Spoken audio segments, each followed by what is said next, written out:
Jania Ahmed ve Medinaға Сурет бояп үйретемін. Мен бояймын.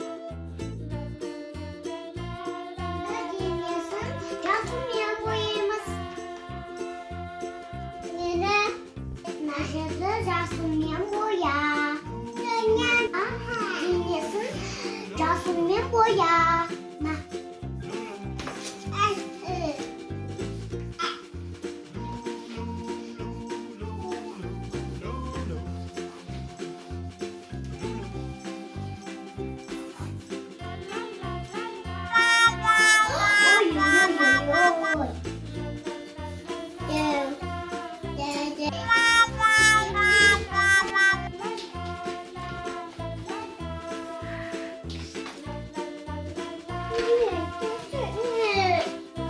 Bizim söylediğimizde boyap bulduk.